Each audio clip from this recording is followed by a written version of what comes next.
الفيلم بيبدأ مع بنت فاقدة الوعي وبتفوق وتلاقي نفسها محبوسة في غرفة، وبتكون فاقدة الذاكرة وبتحاول إنها تقوم وتفتح الباب، لكنها بتلاقي إن رجليها مجروحة وإنها مش قادرة تتحرك. وفجأة بيدخل راجل غريب اسمه توماس وبيقول لها هو اللي خطفها وإنه مش هيسيبها لحد ما تحبه، وبيقول لها إن اسمها روبي وعندها 25 سنة وبتدرس في كلية الحقوق وإنها بنت وحيدة وبتخاف من الكلاب. وبيقول لها توماس إن والدتها بتشتغل ممرضة، وبتكون روبي مش فاكرة حاجة عن حياتها وبتسأله هو إيه اللي حصل لرجلها، فبيقول لها توماس إنه قطع لها أربطة رجليها عشان ما تقدرش تهرب منه، وبيوريها شنطتها وبيقول لها انه ما فتحهاش، وبيحط لها توماس الاكل وبيسيب جنبه حبتين، واحده مسكن للالم والتانيه منع للحمل، وانه هيجيب لها الاكل 3 مرات في اليوم وهيسمح لها تستحمى، وانها لو احتاجت تدخل الحمام هو اللي هيساعدها. وبيقول لها ان هو هيشغل لها نور الاوضه من 7 الصبح لحد 11 بالليل وبعدها هيطفيه. وبتساله هل هو اعتدى عليها، فبيقول لها لا، وبعدها بيمشي وبتشوف اسم روبي على اسوره ايديها وبتعرف ان ده فعلا اسمها الحقيقي، وان توماس ما كدبش عليها. وبيجي تاني يوم وبيدخل توماس عليها وبيلاقيها خلصت اكلها لكنها ما خدتش الحبوب،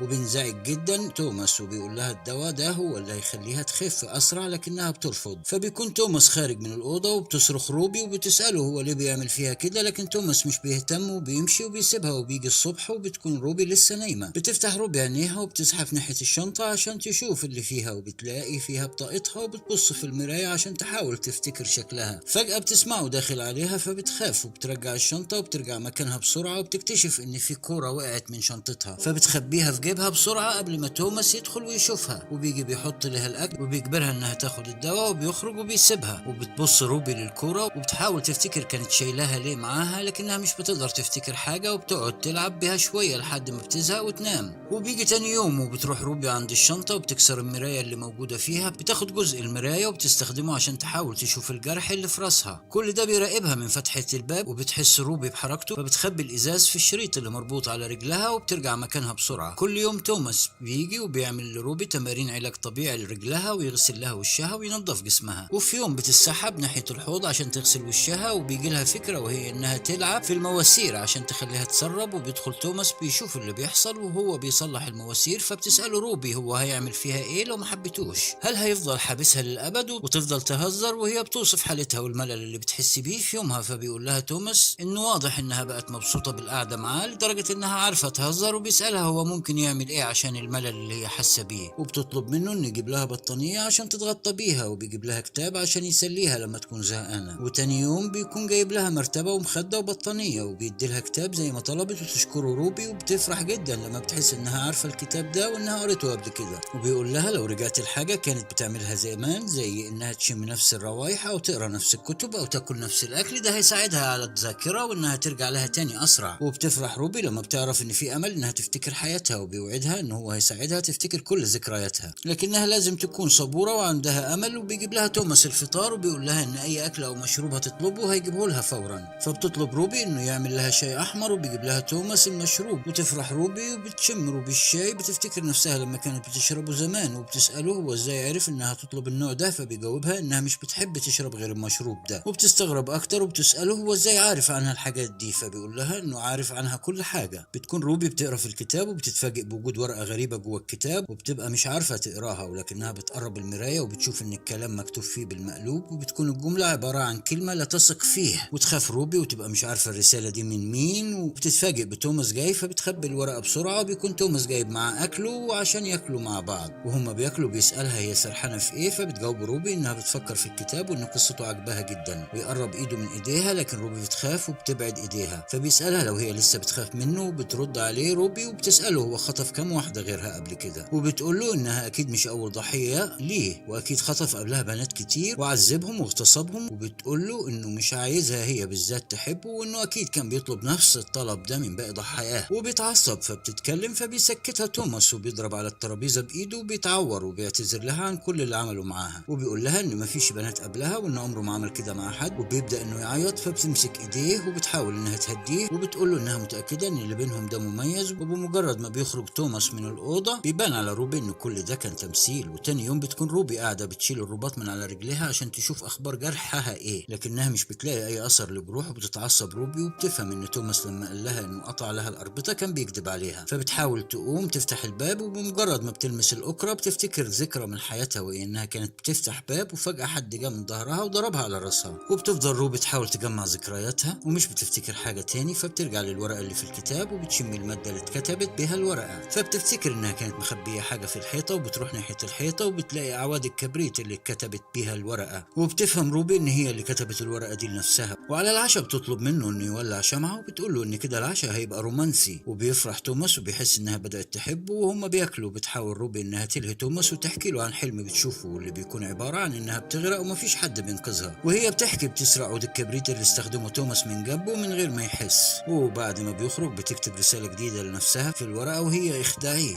وبتعدي فترة وبتكون بتستغل أي وقت قاعدة فيه لوحدها بأنها بتعمل تمارين أكتر لحد ما بتخف رجلها وبتقدر تمشي عليها، لكن بتفضل تمثل على توماس إنها لسه عيانة ومش بتقدر تقف على رجليها. وبيشجعها توماس إنها تتمرن أكتر عشان تخف، وبيوعدها إنها لما تخف يطلعوا ياكلوا فوق. في يوم بيدخل توماس ومع أكله وبيقعدوا ياكلوا، فبتقول له روبي إن شكله حلو النهاردة، وبيشكرها توماس وبيطلب منها تدوق الأكل اللي هو عامله. بمجرد ما بتبدأ روبي إنها تاكل تفتكر إنها كلت الأكلة دي قبل كده في مرة كانت قاعدة مع توماس في مطعم، وإنها كانت مبسوطة جدا وبيبان عليهم إنهم بيحبوا بعض. وقدم لها سلسلة هدية وهي فرحت بيها. وبتقول لتوماس إنها افتكرت حاجة جديدة وبتحكي له اللي فاكراه، وبتسأله هم أكلوا الأكلة دي إمتى قبل كده. فبيجاوبها توماس كانت مرة من المرات اللي خرجوا فيها مع بعض. وبتفرح روبي إنها كانت تعرف توماس من قبل كده. وتاني يوم بتطلع روبي على الحوض وبتحاول تبص من الشباك وبتشوف بحر قدامها وراجل موجود في مركب قدامها. وبترجع روبي في مكانها وبيدخل توماس وبيسألها عن أخبارها وبيلاقيها قاعدة بتقرا في الكتاب. فبيقول لها إنه جاب لها الكتاب ده بالذات لأنه عارف إنها بتحبه. وبعدها بيبدأ توماس إنه يقضي وقت أكتر معاها في الأوضة. وبينام توماس على سريرها وروبي بترسم. وبتقرر روبي إنها تستغل الفرصة وبتقوم تحاول تفتح الباب، لكنها بتحس بحركة توماس من وراها فبتعمل نفسها رايحة تجيب الكورة وبترجع تاني. وبالليل بيدخل توماس وهي نايمة فيغطيها، فبتفتكر إنها كانت على علاقة مع توماس. وتاني يوم بيدخل توماس عليها وبيشغل موسيقى وبيرقص معاها، وبتفتكر إنهم كانوا بيرقصوا مع بعض. وبيقول لها إنه بيحبها وبتقول له هي كمان بتحبه. وبتقول لتوماس إنهم كانوا بيحبوا بعض فعلا، ومع الوقت بيقرب الاتنين من بعض أكتر. وفي يوم بتبدأ روبي إنها تشغل موسيقى وترقص، وبعدها بتقرب من توماس لكن فجأة بتبدأ تعيط. فبيسألها توماس عن اللي مضايقها وبتقول له إنها عايزة تفتكر إيه اللي وصلهم لكده. وبيحكي لها توماس إنهم كانوا مرتبطين وفي يوم كانوا متفقين إنه يعدي عليها ويقضوا اليوم مع بعض، لكن القطر فاتوا واتأخر عليها. وبتقابل روبي صديق قديم وبيوصلها للبيت وبيكونوا مخمورين وبيعتدي عليها. وتوماس ساعتها بيرن عليها وما بتردش، وبيروح لبيتها يطمن عليها وبيعرف اللي حصل. وبيقتل الشخص اللي اغتصبها وبياخد روبي للبيت، وبيرجع هو وصاحبه يتخلصوا من الجثة. وبعد كام يوم اكتشف توماس ان روبي فقدت الذاكرة، وبياخدها بعيد في بيت على البحر عشان يساعدها ترجع ذاكرتها. وبيوريها صور من حياتها قبل كده عشان ترجع تفتكر. وصحيت في يوم وبتكون ناسية توماس اصلا، وبتقول انها ما تعرفوش. وساعتها بينصدم توماس وبدأ انه يقرأ عن فقدان الذاكرة، وعرف انه لازم يركز على الذكريات القديمة البسيطة، وانه بيحاول يخليها تفتكر ماضيها عن طريق ريحة شمتها قبل كده او اكلة اكلتها قبل كده. بيقول لها انه اخترع فكرة الخطف وقطع اربطة رجليها عشان يجبرها انها تحاول تفتكر ماضيها، وانه كان عارف ان ده هيساعدها اكتر. وبتحضنه وهي بتعيط وبتشكره على كل اللي عمله معاها، وبتعتذر له انها كانت شاكة فيه، وبتحصل بينهم علاقة. وتاني يوم بتصحى روبي من النوم قبله وبتطعنه في رقبته بالازاز لانها مش مصدقة قصته.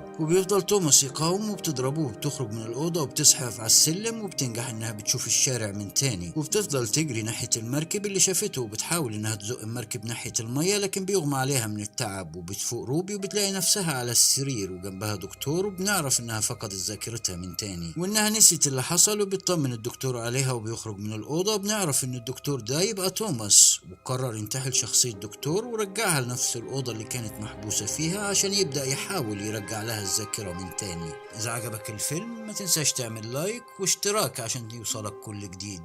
قناة مامو.